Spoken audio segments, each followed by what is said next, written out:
BJP का गर्व, बांकीपुर नितिन नवीन का अपना सीट। जनसुराज के प्रशांत किशोर ने सेंध लगाकर हो गया है सुपरहिट।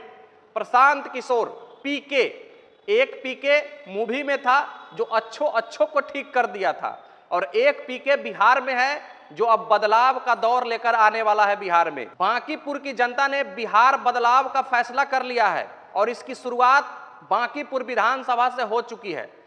प्रशांत किशोर का जो नारा था जय बिहार जय जय बिहार, उसकी शुरुआत आज से हो गई है। बांकीपुर उपचुनाव में जो बीजेपी का गढ़ माना जाता था सीट, जिसमें 1995 से बीजेपी अपना राज, अपना खुट्टा गाड़ करके बैठी हुई थी, उस राजमहल को प्रशांत किशोर ने ध्वस्त कर दिया है। प्रशांत किशोर ने बीजेपी के हर एक एजेंडे को विफल कर दिया है। 40 स्टार प्रचारक उतारे गए थे इस बांकीपुर के उपचुनाव के लिए। पवन सिंह से लेकर मनोज तिवारी से लेकर और कितने सारे स्टार प्रचारक थे, लेकिन कोई काम नहीं आया है।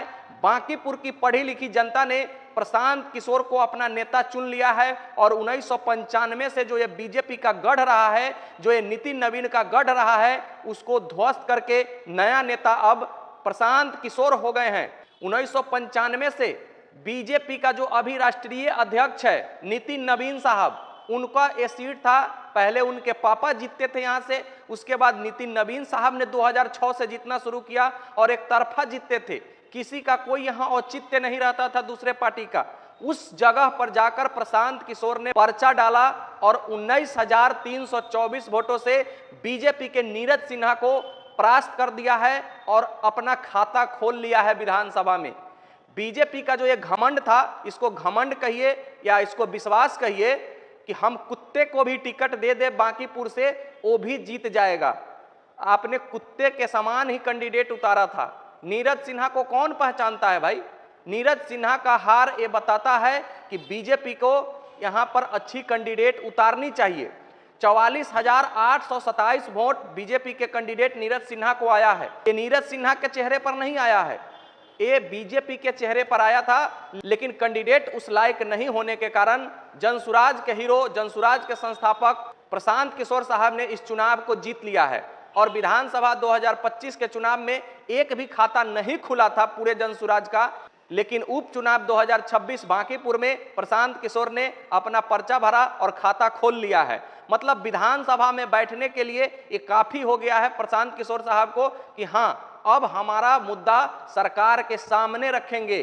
अब तक जो प्रशांत किशोर साहब थे वो न्यूज चैनल पर जाकर, मीडिया में जाकर अपना मुद्दा रखते थे, लेकिन अब विधानसभा में रखेंगे। और याद रखना, प्रशांत किशोर साहब अकेले पूरे विधानसभा को हिलाकर रख देंगे, चाहे वो पक्ष हो चाहे वो सामने विपक्ष हो। अभी जो बिहार में विपक्ष है वो आरजेडी है, जो मात्र 35 सीटों पर है। महागठबंधन है, तेजस्वी साहब अभी विपक्ष में है, लेकिन प्रशांत किशोर के जाने से वो विपक्ष भी ध्वस्त हो जाएगा।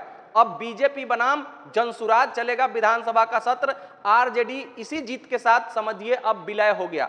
आरजेडी का अब कोई औचित्य नहीं रह जाएगा। कहावत है ना, मंजिल तो मिल ही जाएंगे भटकते भटकते, बुज़दिल तो वो है जो घर से नहीं निकलते। तो प्रशांत किशोर साहब को बस एक चिंगारी की जरूरत थी और वो चिंगारी उनको बांकीपुर की जनता ने दे दिया है। बांकीपुर की जनता ने उसको स्वीकार कर लिया है और सीधे उनको भेज दिया है कि जाइए सदन में आप इस सरकार से मांग उठाइए जो जो आप वादा किए हैं।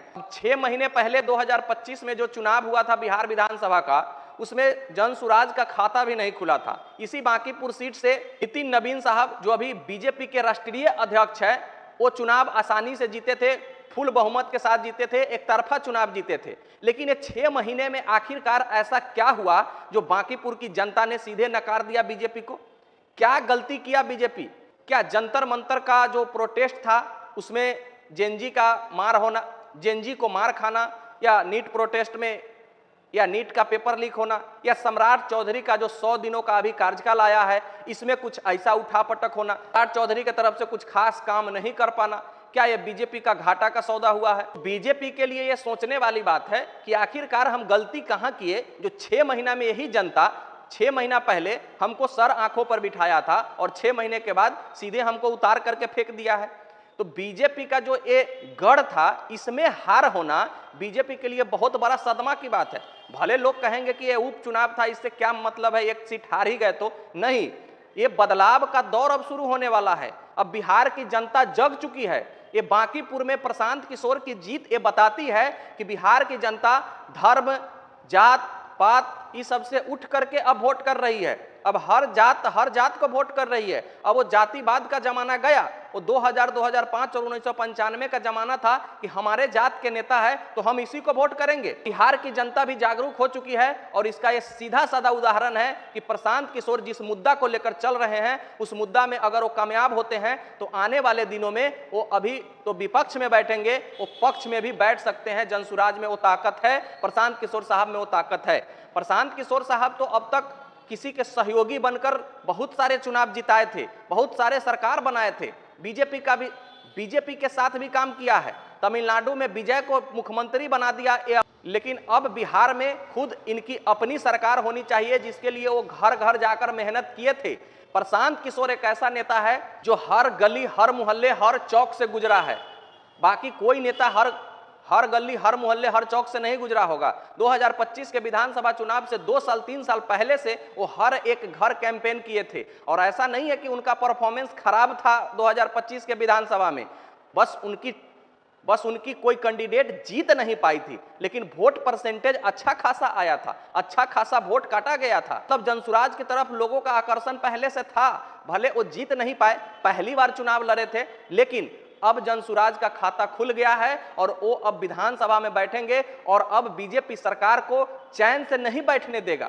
सामने जो पहले विपक्ष था वो अलग था, उसको कुछ जानकारी नहीं था, लेकिन अब जानकार व्यक्ति जनसुराज के संस्थापक प्रशांत किशोर साहब बैठेंगे अब विपक्ष में। तो अब देखिएगा सरकार कैसे चलेगा। और मुद्दा होता है, सही मुद्दा उठाने वाले, सही बदलाव की भावना से अगर आप चुनाव लड़ते हैं तो आपको एक न एक दिन सफलता जरूर मिलती है। करत करत अभ्यास के जरमती होत सुजान, रस्सी आवत जात के सिल पर परत निशान। तो जनसुराज ने मेहनत जारी रखा और आज उनको उसका फल मिला है। अब तो कोई नहीं बोलेगा कि ईवीएम चोरी हुआ है, वोट चोरी हुआ है जिसके कारण बीजेपी सरकार में आई है। अगर वोट चोरी होता, ईवीएम चोरी होता तो प्रशांत किशोर साहब तो नहीं जीत पाते। तो अब तो किसी को ये मुद्दा नहीं उठाना चाहिए कि फिर जब हारोगे तो फिर बोलोगे कि भाई बीजेपी चोरी कर लिया वोट। ये सब मूर्खतापूर्ण बात है और इसीलिए राजद, कांग्रेस और इस सब का पत्ता धीरे धीरे साफ हो रहा है, बिहार से भी और बाहर से भी, क्योंकि आप सही मुद्दा को लेकर नहीं चल रहे हैं। आपका नेतृत्व सही नहीं रह रहा है। अब देखिए ना, प्रशांत किशोर का आवाज में क्या ताकत है, कहीं लड़ जाता है भाई जनता के लिए। प्रशांत किशोर का ये जाना विधानसभा में बिहार का बदलाव का शुरुआत है और बांकीपुर की जनता ने ये शुरुआत कर दी है। प्रशांत किशोर साहब ने 19,324 वोटों से नीरज सिन्हा को हरा दिए। बीजेपी कुछ गलती पहले भी की थी। पहले तो इन्होंने अभिषेक कुमार उर्फ बंटी को टिकट दिया, उसके बाद उसको हटा करके फिर नीरज सिन्हा को लाया कि भाई यहाँ कायस्थ का बेल्ट है तो कायस्थ हम कैंडिडेट देंगे। तो कायस्थ कैंडिडेट देने से चुनाव नहीं जीता जाता है। अगर आप यहाँ कोई अच्छे कैंडिडेट खड़े करते तो शायद उनके चेहरे पर कुछ वोट आता तो वो जीत सकते थे, लेकिन आपने जो यहाँ गलती किया, किसी ऐरे गहरे को टिकट दे करके, इसी के लिए आपको चुनाव में हार का सामना करना पड़ा है। बाकी प्रशांत किशोर की जीत में आपको क्या लगता है? क्या जेनजी प्रोटेस्ट जो हुआ था नीट पेपर लीक में उसके लिए हुआ, या सम्राट चौधरी का कार्यकाल हुआ, या नीरज सिन्हा जो अच्छे कैंडिडेट नहीं थे बांकीपुर के लिए? कमेंट करके आप लोग बताइएगा। मिलते हैं फिर नेक्स्ट वीडियो में, जब तक के लिए बेस्ट ऑफ लक, धन्यवाद, जय हिंद।